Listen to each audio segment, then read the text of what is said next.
Every single week, my friend, just sit right back, you'll fit right in. Welcome all your posts, all your thoughts. Hey, micro, macro, we don't care. We do it all those summer days.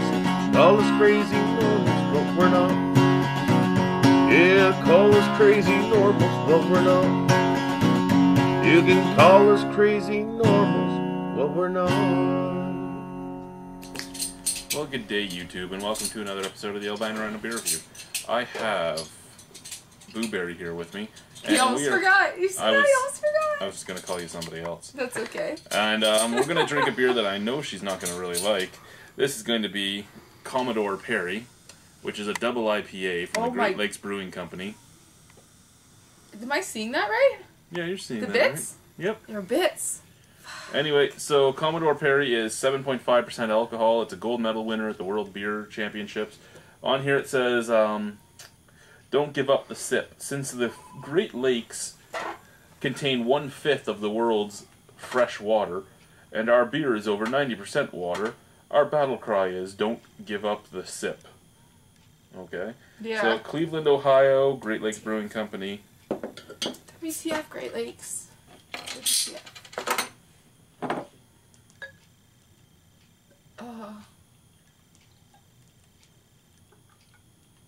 We'll see, man. We'll see. Them's lots of bits in there. Gotta say. It's a nice urine yellow color. It gives off a little bit of a haze to it. It's unfiltered, you can tell by the bits. A little bit of head. Nice looking. Yeah. A little bit of viscosity there, just clings to the sides. It looks interesting, to say the least. That smells very IPA-like. Okay, now I'm not going to know how it's going to come out until I taste it, but off the initial smell, it doesn't smell like an IPA I'm going to like all that much. I think my nose just got drunk off the smell. Yeah. A lot of pine, a lot of cedar. Yeah. A little bit of citrus, but we're going grapefruit. Most people that know that I love the citra hops and the other hops of the actual tropical fruit families.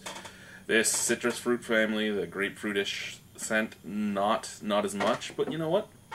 It could still be good. Let's go into it. Alrighty, here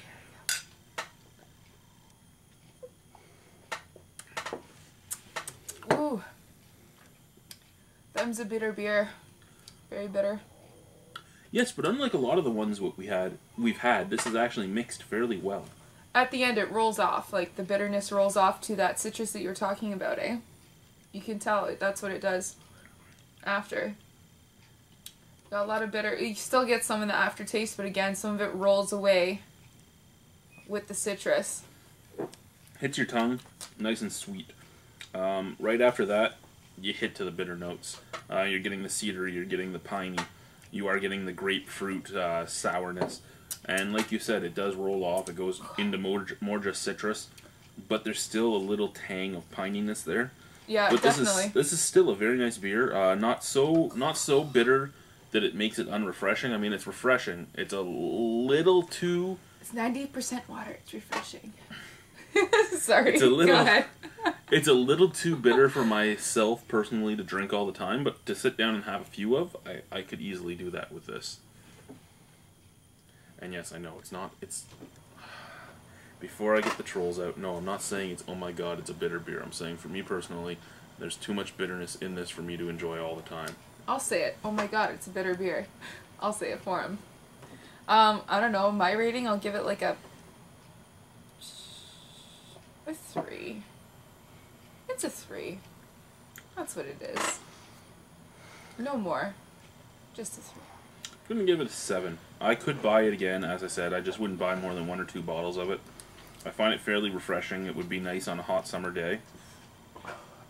But other than that, it's not for me. There's better IPAs out there that I would rather drink than this. You burp bitter too. Just saying. Just saying. Alrighty guys, thank you. Bye. Alright, cut it.